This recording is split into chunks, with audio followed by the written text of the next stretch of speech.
दोस्तों आज हम लोग का टॉपिक है IUPAC।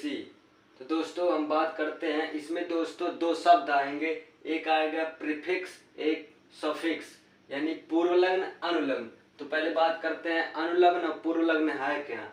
दोस्तों पूर्वलग्न यानी प्रीफिक्स, प्रीफिक्स ना दोस्तों जब IUPAC हम बनाएंगे तो IUPAC बनाते समय उसे पहले लिखेंगे, प्रीफिक्स को पहले यानी पूर्वलग्न जो दोस्तों होगा उसको पहले लिखेंगे, और सफिक्स, सफिक्स यानी अनुलग्न, अनुलग्न को दोस्तों IUPAC बनाते समय उसे बाद में रखते हैं।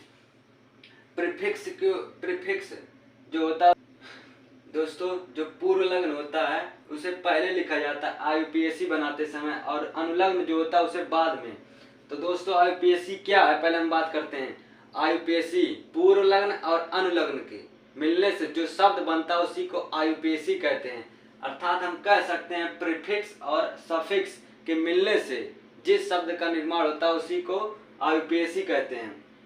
तो दोस्तों IUPAC करते समय हमें इसको याद करना बहुत बहुत महत्वपूर्ण है। दोस्तों यदि IUPAC करते समय यदि कार्बन चेन में एक कार्बन रहेगा, मतलब जब हम IUPAC बनाएंगे यदि एक कार्बन रहेगा तो एक कार्बन के लिए मेथ पढ़ेंगे, और दो कार्बन के लिए एथ, तीन कार्बन के लिए प्रोप, चार कार्बन के लिए ब्यूट, पांच के लिए पेंट, छह के लिए हेक्स, सात के लिए हेप्ट, आठ के लिए ऑक्ट, नौ के लिए नॉन, 10 के लिए डेक, 11 के लिए वन डेक, 12 के लिए टू डेक। दोस्तों ऐसे ऐसे आगे बढ़ता चला जाएगा। तो दोस्तों हम बात करते हैं अब सफिक्स। सफिक्स में क्या क्या है, यदि कार्बन और कार्बन के बीच में सिंगल बॉन्ड है तो वहां पे लगाएंगे एन दोस्तों। यदि कार्बन और कार्बन के बीच में डबल बॉन्ड है तो वहां पे ई लगाएंगे। यदि कार्बन और कार्बन के बीच में ट्रिपल बॉन्ड है तो वहां पे आइन लगाएंगे। तो हम बात करते हैं ना पहले एन इन आइन कहां से आए। तो दोस्तों एल्केन, एल्केन श्रेणी, एल्कीन, एल्काइन, दोस्तों ये तीन श्रेणी है, इन्हीं से आते हैं एन इन आइन।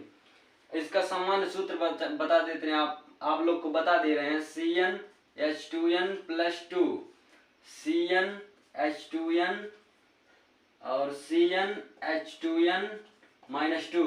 दोस्तों एन इन आइन कहां से आया है, एल्केन से, यहां से एन निकला है दोस्तों, एन, और एल्कीन यहां से मतलब कीन, यहां से इन आया है, एल्काइन से आइन आया है, आइन।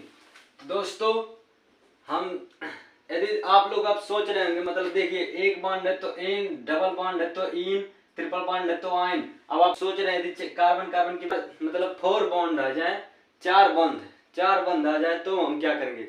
दोस्तों ऐसा नहीं है, क्योंकि हम जानते हैं कार्बन का परमाणु क्रमांक 6, 2,4 इलेक्ट्रॉनिक विन्यास करने पर उसके बाहरी कक्षक में 4 इलेक्ट्रॉन जाते हैं, तो वह अधिकतम 4 बंध ही मतलब बना सकता है कार्बन। तो दोस्तों 4 ही बंध बनाएगा, तो वह बंध ना हाइड्रोजन के साथ, अधिकतर IUPAC कार्बन और हाइड्रोजन से ही मिलकर बने हैं। तो यह मतलब अपनी अष्टक को पूरा करने के लिए हाइड्रोजन की सहायता लेगा,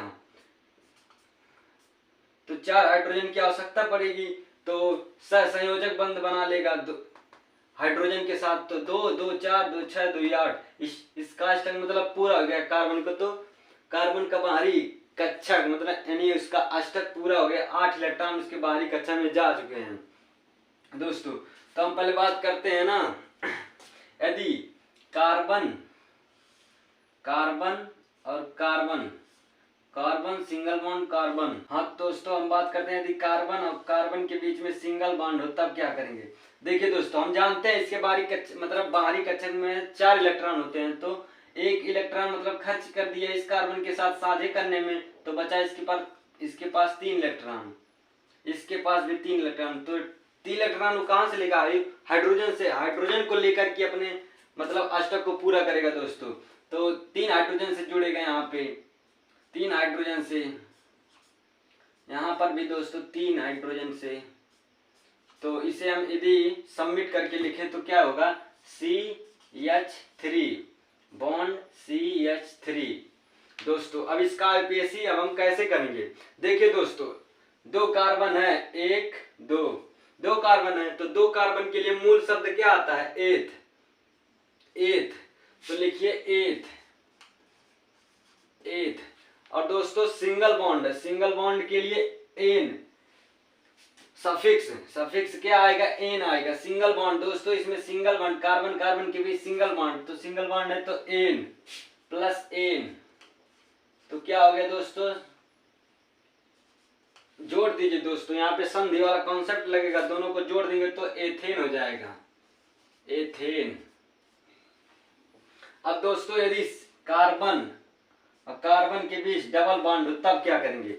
दोस्तों देखिए, कार्बन और कार्बन के बीच में डबल बॉन्ड है तो हम देख रहे हैं इस कार्बन, मतलब हम कार्बन की बाहरी कक्षा में 4 इलेक्ट्रॉन, 2 इलेक्ट्रॉन तो इस कार्बन से साझा करने में और यह भी इस कार्बन से साझा करने में, तो 2 इलेक्ट्रॉन ही रह गए, तो वे 2 इलेक्ट्रॉन हाइड्रोजन से आकर जुड़ेंगे, मतलब हाइड्रोजन से बॉन्ड बनाएंगे। तो दोस्तों यहाँ पे हाइड्रोजन जुड़ गया, यहाँ पर भी हाइड्रोजन, यहाँ पर भी दोस्तों हाइड्रोजन, यहाँ पर भी हाइड्रोजन, तो इसे सबमिट कर दीजिए। अब क्या होगा, CH2 डबल बॉन्ड CH2 दोस्तों। अब देखिए अब इसका नाम क्या होगा, डबल बॉन्ड आ गया दोस्तों, तो क्या 1 2, इसका हम नाम कैसे लिखेंगे। देखिए 2 कार्बन है, 2 कार्बन के लिए मूल शब्द एन, एन, 2 कार्बन के लिए मूल शब्द दोस्तों एन, मेथ एथ, तो एथ, एथ आएगा दोस्तों।